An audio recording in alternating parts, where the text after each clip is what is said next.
Muzaffarpur Warrior Defense Academy and Study Point. नमस्कार मेरे साथियों, कैसे हैं आप सब। आशा करता हूं कि अच्छे होंगे। दोस्तों, मुजफ्फरपुर वॉरियर्स डिफेंस एकेडमी में आपका स्वागत है। जैसे कि पीछे वाली क्लास में हम सब देख चुके हैं कि कैसे यूरोपीय कंपनी भारत में आया और कितनी कठिनाइयों के बाद वो भारत पहुंचने में सफल रहा। साथ में किस कंपनी की स्थापना कब हुआ है ये भी हम सब पीछे क्लास में देखें। साथ के साथ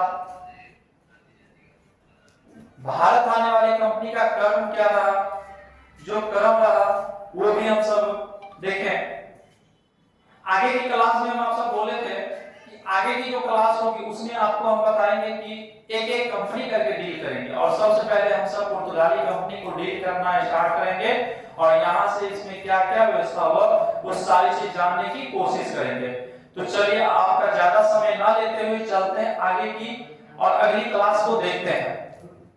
चलिए ध्यान दीजिएगा, पुर्तगाली ईस्ट इंडिया कंपनी। दोस्तों, वास्को डी गामा पुर्तगाल का था और पुर्तगाल का वो था और पुर्तगाल से वो चला। पीछे वाली क्लास में आपको मैप के थ्रू आपको बता दिए थे। अभी देखिएगा, आप ध्यान दीजिएगा। सबसे पहले एक व्यक्ति को ले, Vasco da gamma. Vasco da gamma, Vasco da gamma, Vasco da gamma. ये जो है 17 मई 1498 को भारत आगमन हुआ और ये भारत आया। तो इसे लाने में जो सबसे महत्वपूर्ण भूमिका निभाया था वो अब्दुल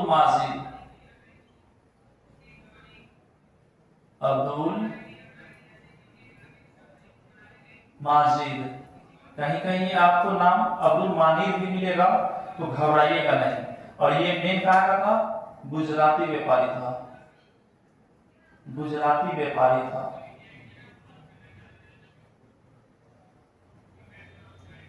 गुजराती व्यापारी था। तो इतना चीज क्लियर हो गया। अब देखिए, एक मैप बनाते हैं, उससे आप सब ध्यान दीजिएगा।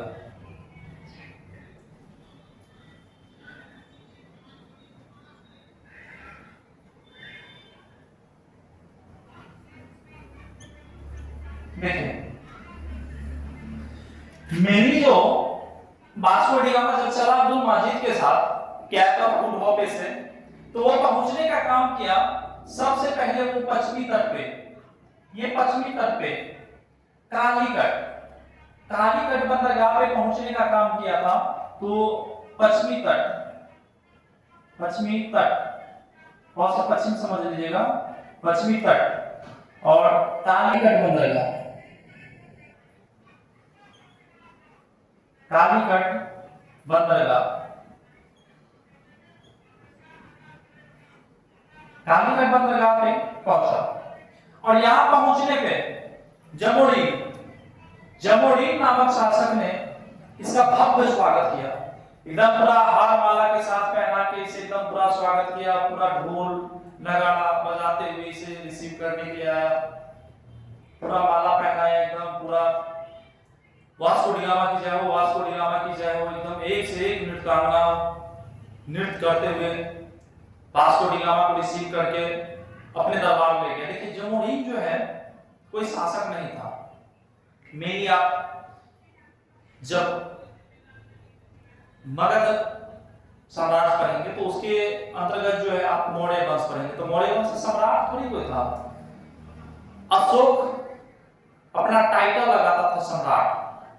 उसी प्रकार जो शक के राजा होते थे वो अपना टाइटल लगाता था जमोरी। तो कालीकट बंदरगाह पे पहुंचने के बाद जो है स्थानीय जो शासक था जमोरीन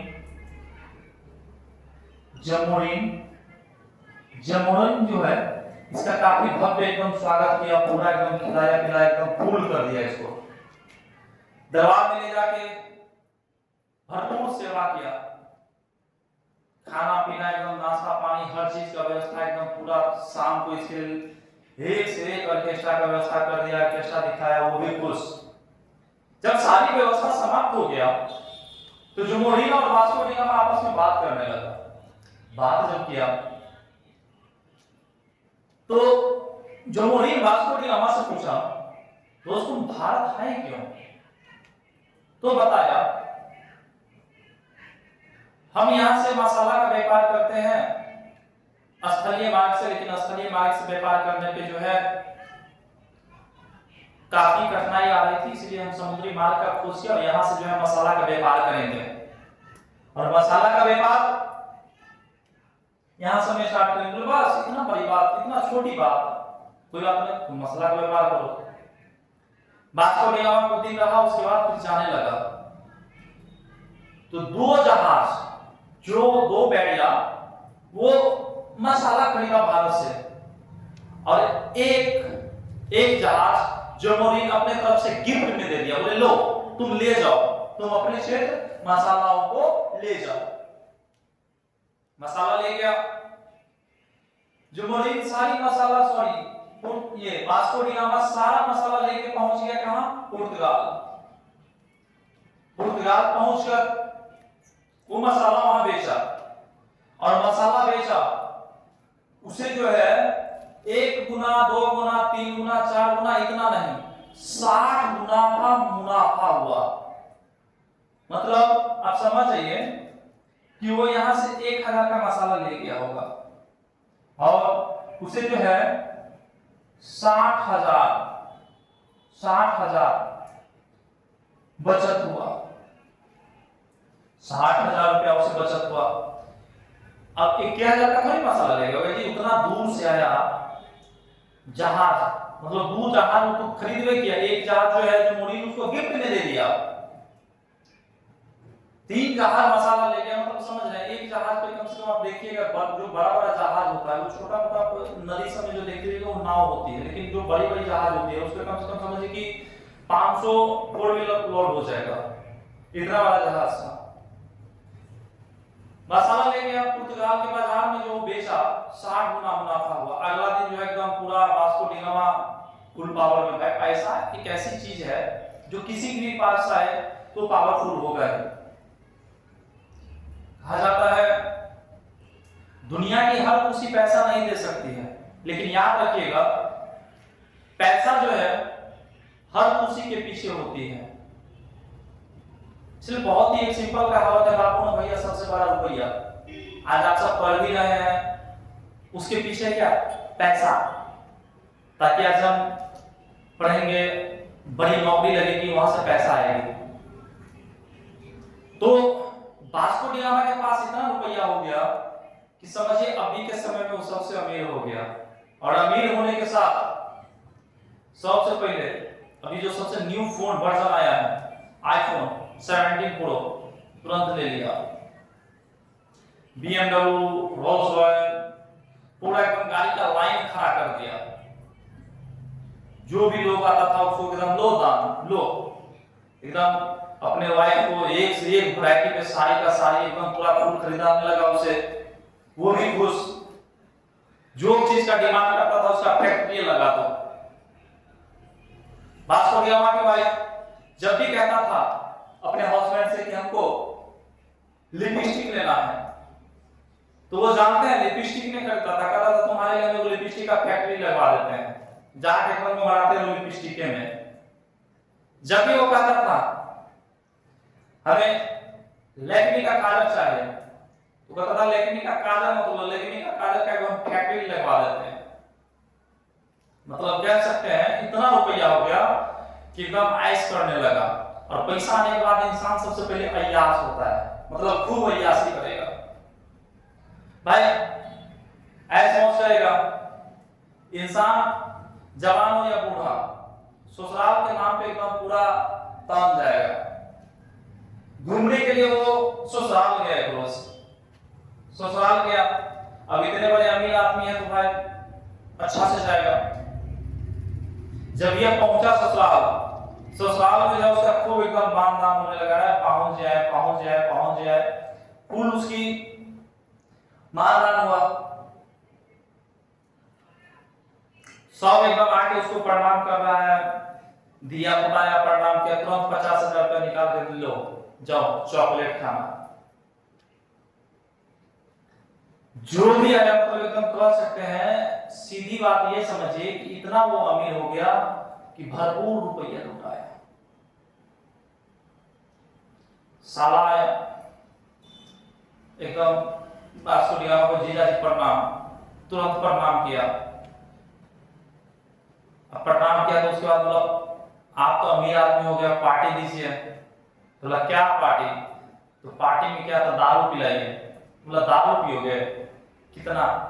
बोला बस एक फूल मंगा लीजिए, उसी से काम चल जाएगा। बोला बस? बोला वो दारू का यहाँ पे फैक्ट्री लगा दो, जब इसका मन होगा पिएगा, साथ में वो स्विमिंग पूल बनवाओ और उसमें पानी की जगह दारू डलवाओ कि जब भी उसकी जरूरत पड़े तो वो उसमें स्नान करे। एकदम खुश हो गया, बोला जीजा जी आप धन्य हैं, आप जैसा तो कोई नहीं है। अब सबको लगा वास्को डी गामा इतना अमीर हुआ है मसाला बेचकर, और मसाला सब चाहा कि हम मसाला का व्यापार करें। पुर्तगाल सम्राट जो उसे भेजा था वो भी बोला कि मसाला बेचकर वास्को इतना अमीर हो गया, कुछ ना कुछ व्यवस्था करना पड़ेगा।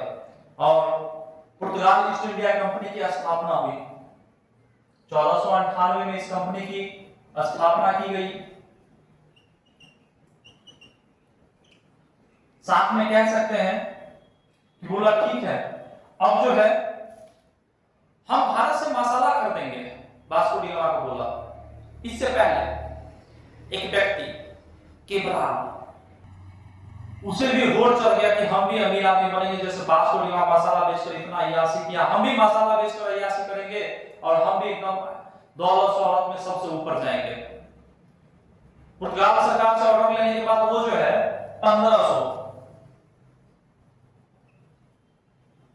1500 ईस्वी में भारत आया और बिना जोमोरिन के पूछे हुए फैक्ट्री की स्थापना करने लगा। और इस व्यक्ति का नाम था केब्राल।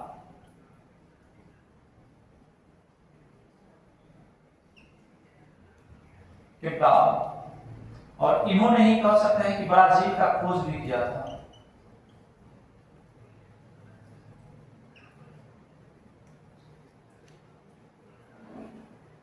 ये जो है आया, लेकिन जोमोरिन से ऑर्डर न लेने के कारण इसे जोमोरिन मारकर भगा दिया। रिटर्न गया पुर्तगाल सरकार के पास, बोला बाप रे बाप बहुत मार मारा है भारत में। तो उन्हें लगा वास्को डी गामा से बेहतर कोई नहीं हो सकता है, और पुनः वास्को डी गामा को बनाया, बोला तुम जाओ भारत और भारत से जाकर मसाला का व्यापार करो और मसाला लाओ खरीद कर। इसके बाद 1502 में फिर वास्को डी गामा भारत आया।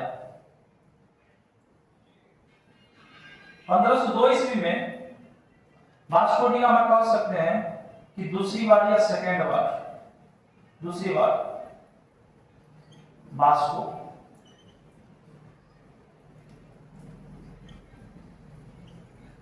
डी गामा भारत आया।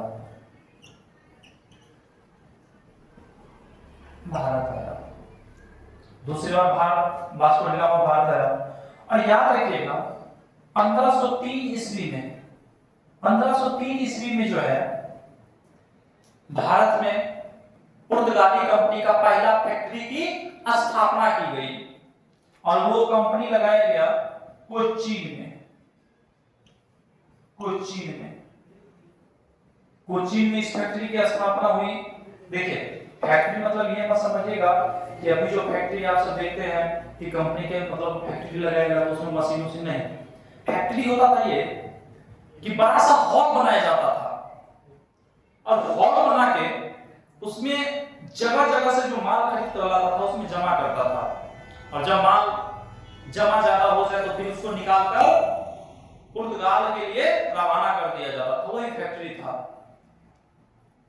तो 1503 में ये कोचीन में फैक्ट्री डाला। साथ में 1505 में जो है इन्होंने अपना एक वायसराय को भारत भेजा और कहा अब जो है कंपनी को देख रेख के लिए एक वायसराय होगा और वायसराय व्यापार को देख रेख करेगा। तो इसके तहत जो है पहला वायसराय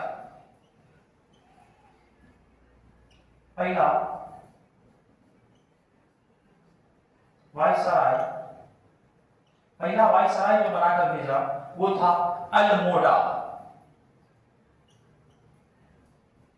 फ्रांसिस अल्मोड़ा इसका पूरा नाम था, लेकिन बस अल्मोड़ा आप याद रखिए। अल्मोड़ा को भेजा और ये जो है पुर्तगाली कंपनी का प्रथम वायसराय बनकर आया।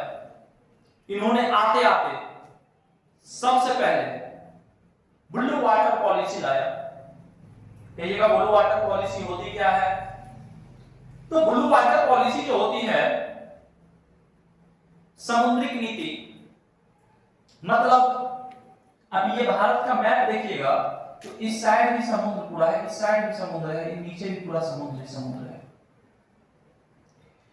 ये जो है नीचे वाले एरिया पे या साइड वाले एरिया पूरा पर कब्जा कर लिया। बोला ये समुद्र हमारा है, अगर इस क्षेत्र में कोई आने जाने की प्रयास करता है तो पहले आज्ञा हमसे ले। ये बात हुई और इसी के तहत जो है कह सकते हैं कि नीला समुद्र नीति या कह सकते हैं ब्लू वाटर पॉलिसी लाया गया, यह समुद्रिक नीति लाया गया। और उसे लाने का प्रयास किया था अल्मोड़ा। कौन किया था? अल्मोड़ा लाया। ये पहले आप इसको जो है स्क्रीनशॉट ले लीजिए, फिर जो है हम सब आगे इसको देखेंगे। पहले आप इसको स्क्रीनशॉट ले लीजिए। देखिए नोट्स की जहां तक बात रह गई तो नोट्स जो है आपको टेलीग्राम में मिल जाएगा, वहां से आप इसको देख सकते हैं। फिलहाल आप स्क्रीनशॉट लीजिए।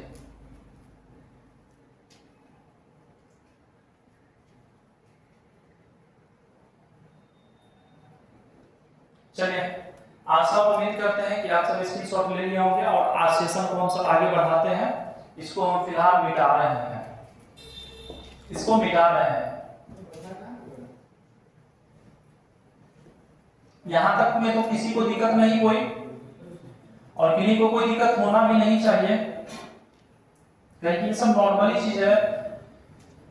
सारी चीज को आप गहराई से देखिए, अगर सही से देखिएगा तो आपको याद हो जाएगा। और तलाशने की कोशिश करिए कि याद कर ले, बाद के लिए मत रखा करिए, क्योंकि बासी कोई भी चीज हो, खाना हो या कुछ भी हो, खराब हो ही जाता है। और पढ़ाई में कभी भी टालने की कोशिश मत करिए। पढ़ाई रोज के रोज अभी कंप्लीट कर लीजिए, बेहतर रहेगा। चलिए, तो अब हम सब देखेंगे अल्मोड़ा को। अल्मोड़ा,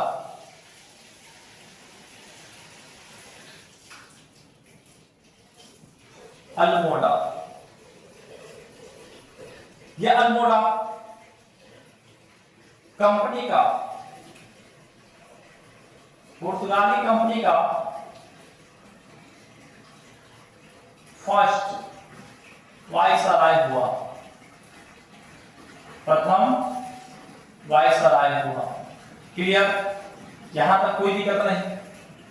प्रथम वायसराय हुआ। इन्होंने ब्लू वाटर पॉलिसी लाया।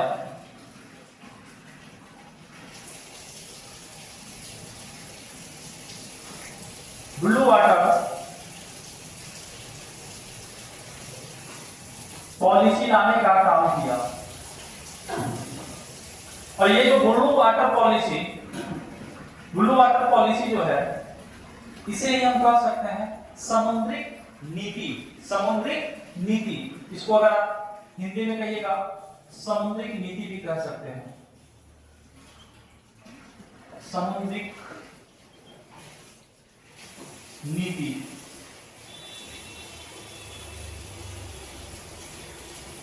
समुद्रिक नीति, इसके तहत अब जो भी, मान लीजिए इधर मैप बनाते हैं फिर से,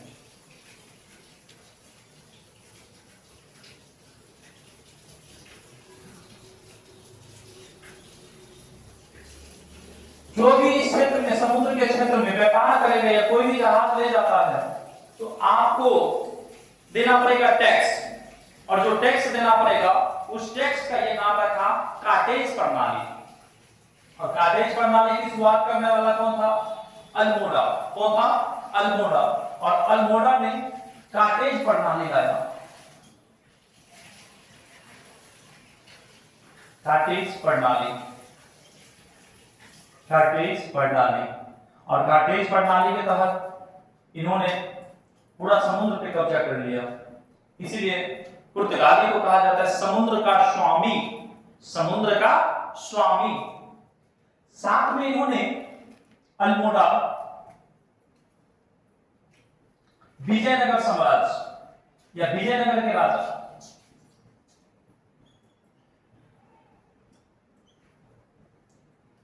विजयनगर का जो राजा था नरसिंह देव,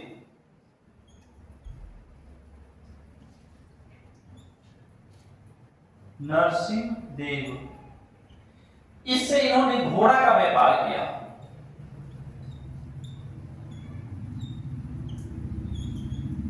घोड़ा का व्यापार किया।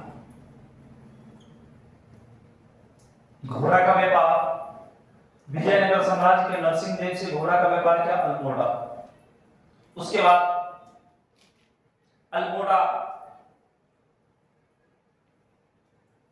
के बाद नेक्स्ट जो या अगला गवर्नर बन के आया, वो दूसरा जो बन के आया वो था अलमुकर्क। इसे भी आप याद रखिएगा।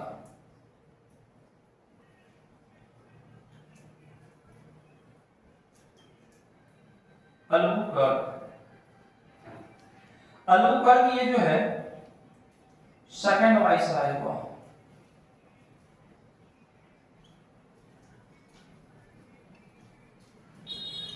सेकंड वाइसराय हुआ।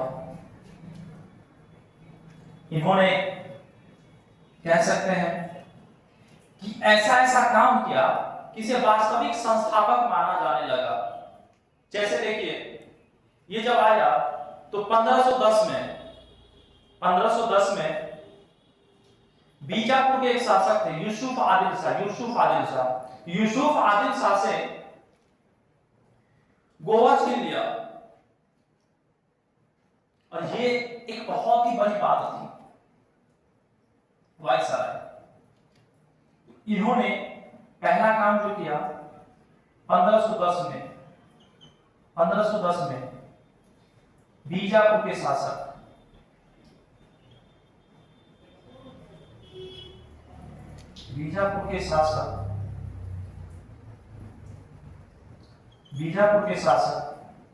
उसका नाम था यूसुफ आदिल शाह।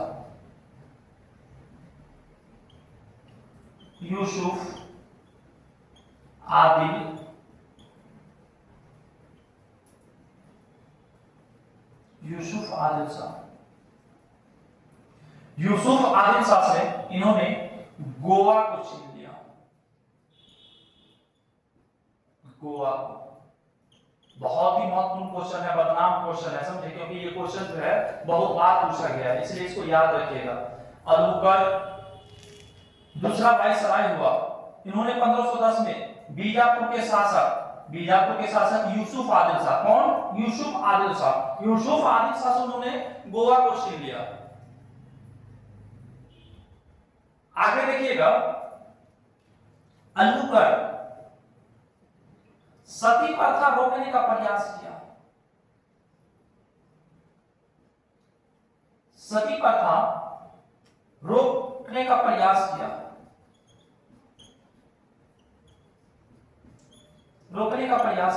दोस्तों, सती प्रथा एक ऐसी क्रूर प्रथा थी जिसमें अगर किसी औरत का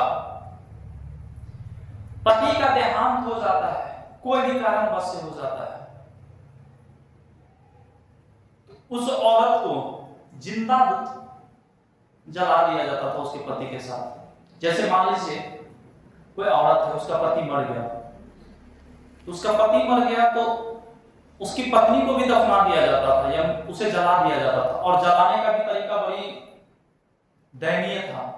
मान लीजिए उसका पति देहांत हो गया, अब औरत को जो है अच्छा से नहा वहा दिया गया पूरा एकदम, और उसको जो है भांग पिला दिया जाता था। भांग पिलाने पे जो है उसको नशा आ जाती थी, और जब उसके पति को जलाने के लिए ले जाया जाता था तो औरत को एकदम वैसे ही छोड़ दिया जाता था और ढोल बजाया जाता था। तो उस पे क्या होती थी, भांग पीने के बाद वो औरत डांस कर देती उस पे, और वो झूमते हुए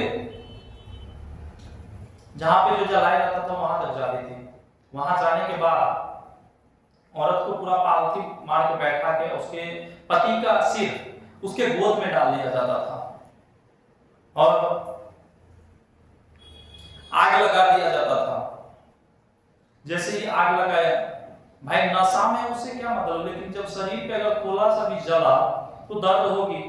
जब ये उठने की कोशिश करता था तो डोल में एक डोल घी रखता था, घी डाल दिया ताकि धुआं हो, ताकि उसका दर्द कोई देख ना पाए।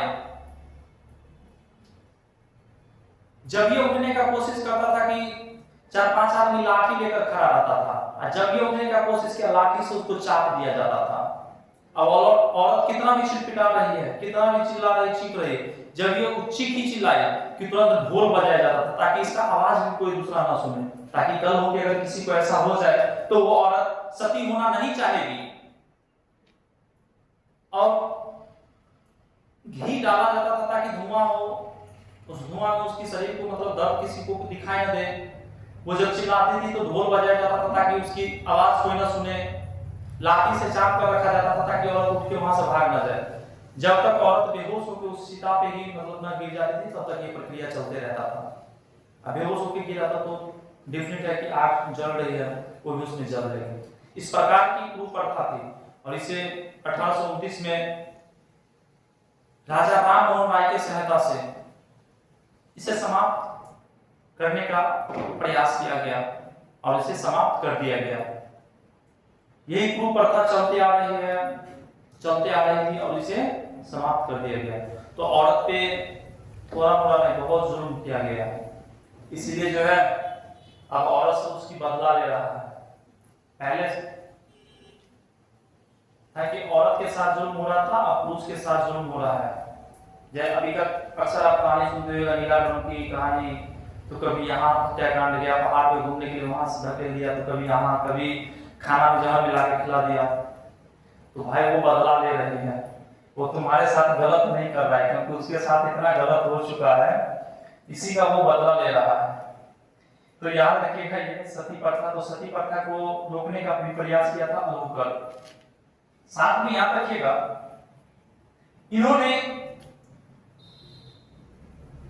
भारतीय महिला से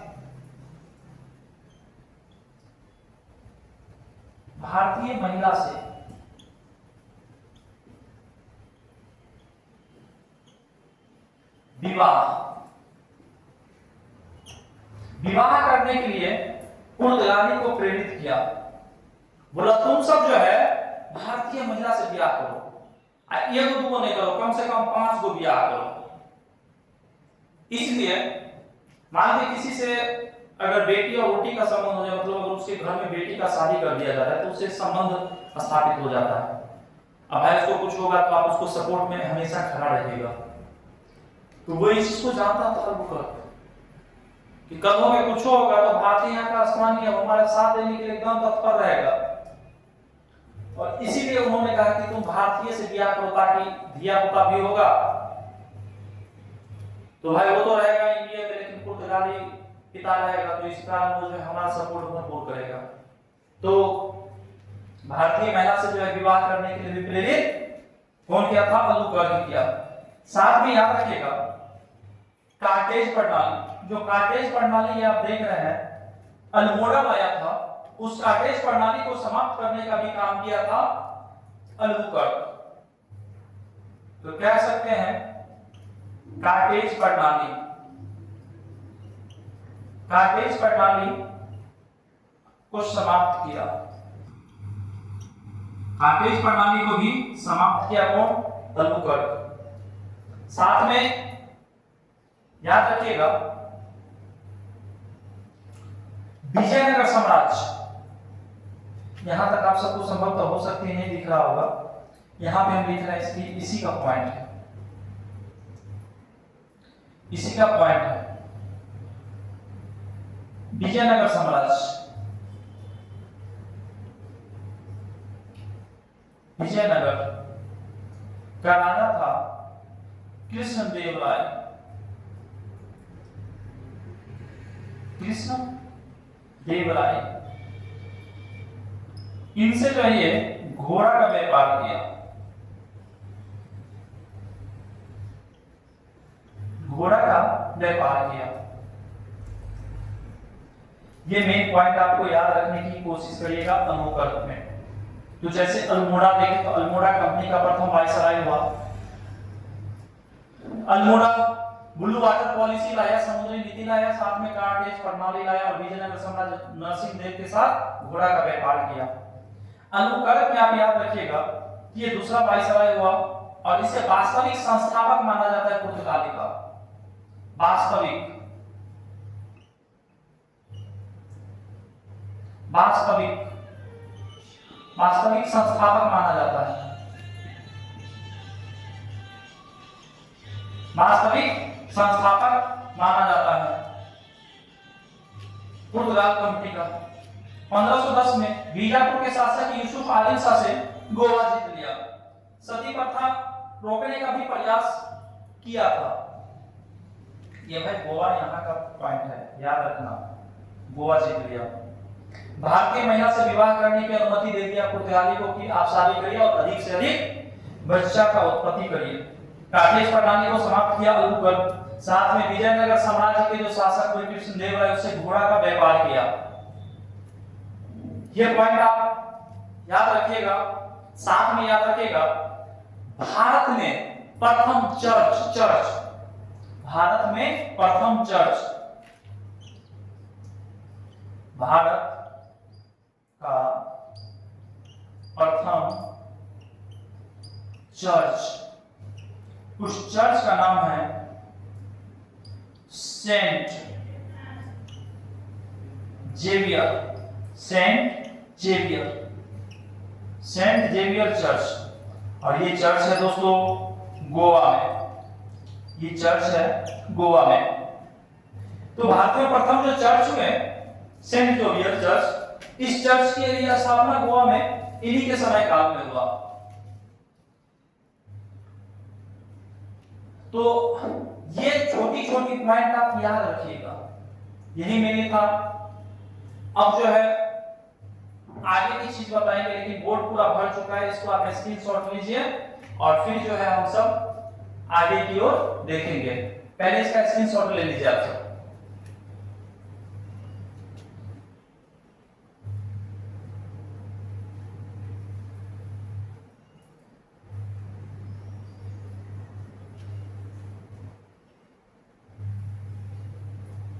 चलिए, उम्मीद करते हैं कि आप सब स्क्रीनशॉट ले लिए होइएगा। तो चीजों को अब हम मिटाते हैं यहां से और फिर यहां से जो है हम सब आगे बढ़ेंगे। लेकिन इस पॉइंट को आप ये सब याद रखिएगा, बढ़े आगे।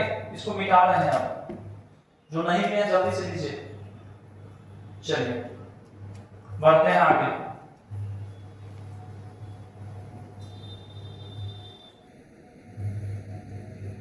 ये सब पॉइंट दोस्तों याद कर, मतलब क्लास में ही करते जाइएगा, कभी पीछे के लिए मत रखिएगा कि बाद में कर लेंगे तो ये कर लेंगे, इस प्रकार नहीं हो पाएगी चीजों। चलिए आगे हम सब देखेंगे कि गोवा को जो है कैसे राजधानी बना, किस प्रकार आगे की व्यवस्था हुआ वो। चलिए आगे बढ़ते हैं। ध्यान दीजिएगा। आगे जो है एक वायसराय बन के आया Nino de Cunha. Nino de Cunha, उस व्यक्ति का नाम याद रखिएगा, Nino Nino de Cunha. Nino de Cunha जो था ये गोवा को पुर्तगाली कंपनी का राजधानी बना दिया। पुर्तगाली कंपनी की राजधानी बनाया, कंपनी की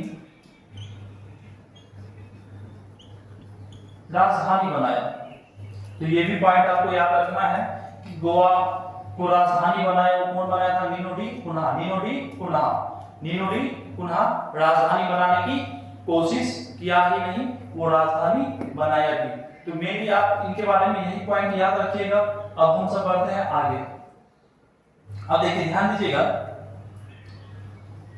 एक वर्ष याद रखिएगा 1632। 1632 में जो है पुर्तगाली कंपनी का एक व्यापारी को हुगली में हुआ करता था। हुगली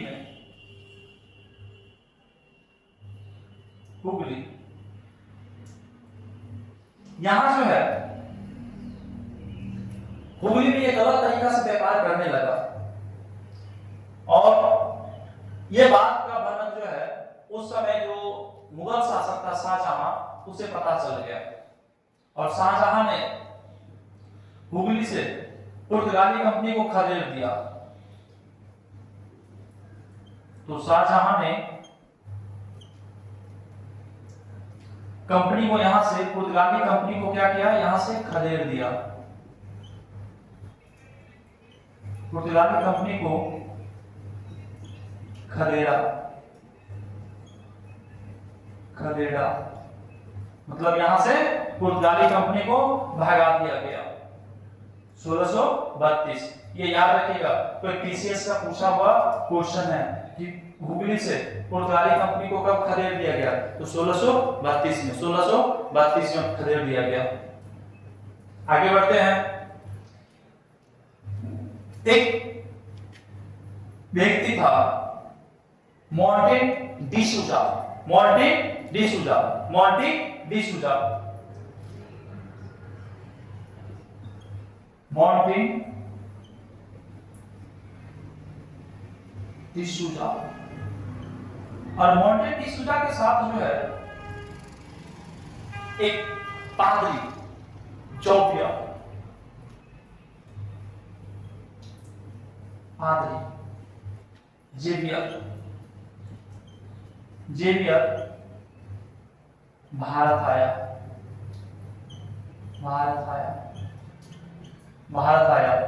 और इसी के नाम पे जो है उस चर्च का नाम जो है सेंट जेवियर कर दिया गया, जो भारत का पहला चर्च रहा, जो कि गोवा में स्थापना किया गया था।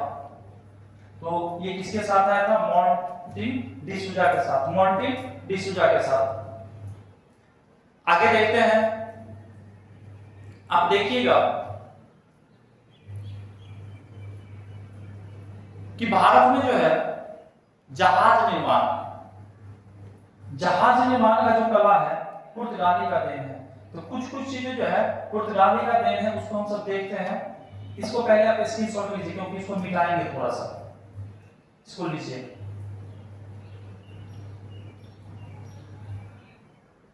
चलिए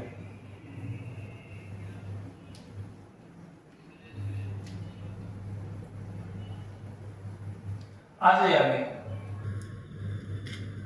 याद रखिएगा पुर्तगाली का देन,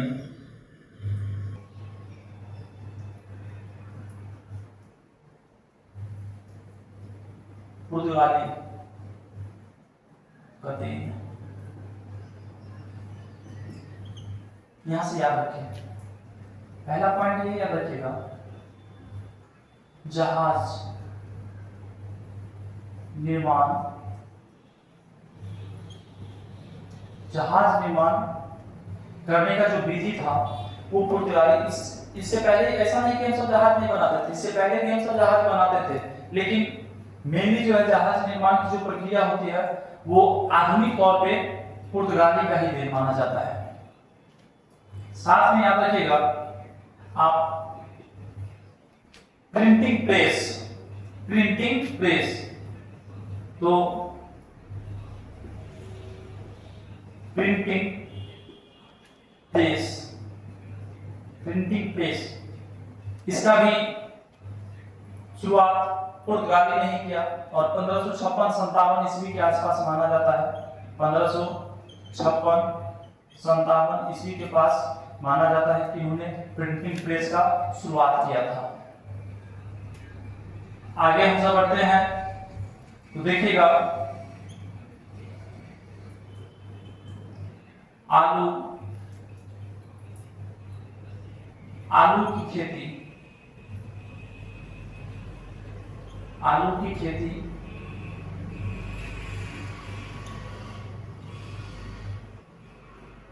तंबाकू, तंबाकू की खेती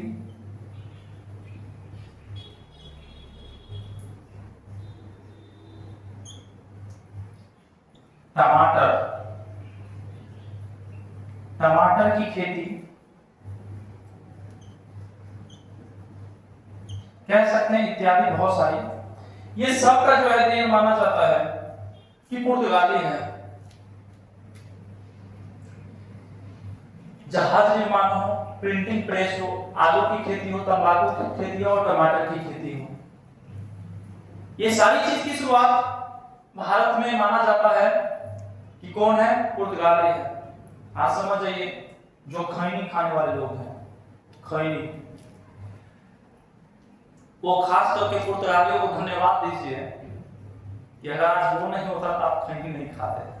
ये धन्यवाद क्या आप सोचते हैं कि अच्छा होता कि वो नहीं होता ताकि हम खैनी कभी नहीं खाते। सिगरेट की सारी कंपनियां ये सब भी बंद होती, जितने भी पान मसाला है वो भी बंद होता। खैनी एक ऐसा चीज है जो राजा से लेकर रंग तक सब खाता है और कहा जाता है खैनी जो है रोजो जो है मांग के खाता है, समझे। तो ये खैनी का इतिहास रहा है क्योंकि इस चीज को शुरुआत पुर्तगाली ने किया था।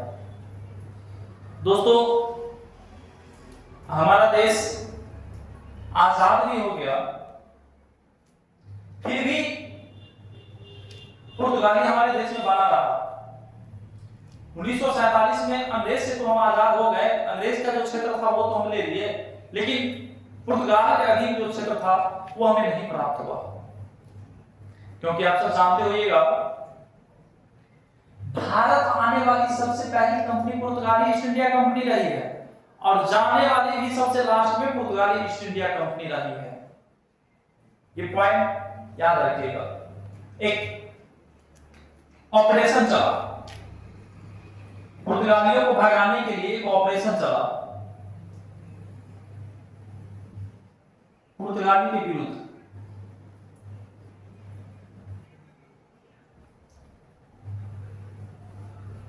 पुर्तगाली के विरुद्ध, और उस ऑपरेशन का नाम था ऑपरेशन विजय। ऑपरेशन विजय। ये ऑपरेशन विजय के तहत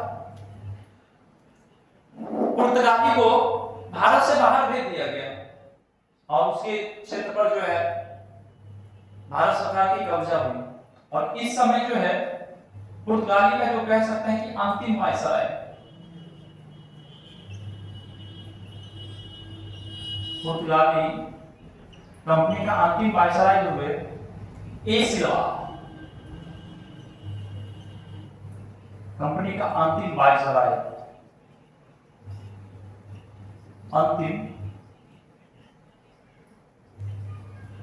वायसराय हुए, उसका नाम था ए सिल्वा। ए ए सिल्वा, ये अंतिम तौर पे जब ऑपरेशन विजय चलाया गया ये था और सारी क्षेत्र को भारतीय सरकार को सौंप कर ये चला गया। इसके जाने के बाद एक संविधान संशोधन हुआ, वो याद रखिएगा, 12वां संविधान संशोधन, बड़ी महत्वपूर्ण है, ये सब याद रखिएगा। संविधान संशोधन 1962, और ये 1962 को जो है 12वां संविधान संशोधन 1962 को जो है गोवा को केंद्र शासित प्रदेश बना दिया गया। गोवा को केंद्र शासित प्रदेश बना दिया गया, केंद्र शासित प्रदेश बना दिया गया, केंद्र शासित प्रदेश बना दिया गया। साथ में एक और संविधान संशोधन हुआ, 56वां संविधान संशोधन, 56वां संविधान संशोधन, और इसके तहत जो है पूर्ण राज्य का दर्जा दे दिया गया, राज्य का दर्जा, राज्य का दर्जा, राज्य का दर्जा दे दिया गया। 56वां संविधान संशोधन के तहत, और इसी के तहत जो है गोवा भारत का सबसे छोटा राज्य हुआ। गोवा भारत का सबसे छोटा राज्य हुआ। तो गोवा सबसे छोटा राज्य हुआ, भारत का सबसे छोटा राज्य, सबसे छोटा राज्य कौन बना? गोवा बना। तो ये बात सब आप याद रखिएगा। एक बार इस चीज को फिर से आप रिपीट करते हैं ताकि आप अच्छे से समझ जाए। पुर्तगाली की कुछ देन है, मतलब वो जो भारत में शुरू किया था, वो जहाज निर्माण की व्यवस्था जो है पुर्तगाली का देन माना जाता है। प्रिंटिंग प्रेस जो चल रहा है, प्रिंटिंग प्रेस, अगर बोला होता तो कितना स्टूडेंट समझ रहे हैं ना? प्रिंटिंग प्रेस का भी शुरुआत पुर्तगाली का देन माना जाता है। आलू की खेती का देन भी माना जाता है कि पुर्तगाली ही है। तंबाकू खेती पुर्तगाली है। टमाटर की खेती का देन पुर्तगाली को माना जाता है। साथ में एक चीज और आप याद रखिएगा, गौथिक कला, गौथिक कला, गौथिक कला, ये भी पुर्तगाली का देन माना जाता है। पर्दा प्रथा, पर्दा प्रथा पुर्तगाली का देन माना जाता है। समझ आइए। अभी अब बिहार के छपरा सिवान एरिया में जो जाइएगा तो उधर चलता है लौंडा नाच, और लौंडा नाच जो चलता है, तो अगर ये पर्दा नहीं हो पाता तो वो पर्दा संभव ही नहीं था। जब भी आपके गांव घर में एकदम देखते हुए डांस होता होगा तो आ जाइए, दिल थाम कर बैठ जाइए, क्योंकि आपके बीच आ रही है फलना रानी। एकदम पर्दा के पीछे से वो पूरा पाउडर लेप ला के देखते हुए निकलता हुआ, एकदम बजा दिया गाना, एकदम धाय धाय डांस करने लगा। और फिर जब डांस समाप्त हो गया तो फिर से सट से पर्दा के पीछे चल गई। या कोई पार्ट जो नाच उसमें होता है, अक्सर पार्ट खेला जाता है, तो जो पार्ट खेलता है तो देखते हुए एकदम अल्लाह एकदम आगे में है, अल्लाह उधर वाला जो नाच होती है नाच, तो अल्लाह एकदम पर्दा के आगे में है, अब माइक पे बोल रहा है, पीछे से एकदम कोई आया, फिर वो अपना पार्ट शुरू कर देता है। तो ये किस चीज के लिए मतलब संभव है? तो पर्दा प्रथा। तो कहा जाता है पर्दा प्रथा का भी जो व्यवस्था है वो कौन शुरू किया था? पुर्तगाली ने शुरू किया था। तो ये पॉइंट याद रखिएगा। साथ में पुर्तगाली देश आजाद होने के बाद भी नहीं जा रहा था। 1947 में हमारा देश एक तरह से आजाद हो गया पूर्ण रूप से, लेकिन पुर्तगाली उसके बाद भी नहीं जा रहा था। तो ऑपरेशन विजय चलाया गया, और ऑपरेशन विजय के तहत पुर्तगाली कंपनी को खदेड़ दिया गया। और उस समय पुर्तगाली कंपनी का वायसराय हुआ करता था ए सिल्वा। एंटोनियो सिल्वा। तो ये कंपनी का अंतिम वायसराय हुआ और ये इसी के समय में चला गया। और 12वां संविधान संशोधन के तहत गोवा को जो है केंद्र शासित प्रदेश बनाया गया। लेकिन बाद में 56वां संविधान संशोधन के तहत इसे पूर्ण राज्य का दर्जा दे दिया गया और अभी के जितने भी राज्य हैं सभी राज्य में सबसे छोटा माना जाता है कि गोवा है। तो दोस्तों यही मेन था आपका पुर्तगाली कंपनी का सारा डिटेल। अब जो हम सब आगे देखेंगे वो डच कंपनी का देखेंगे, लेकिन इससे पहले आप इसका स्क्रीनशॉट लीजिए।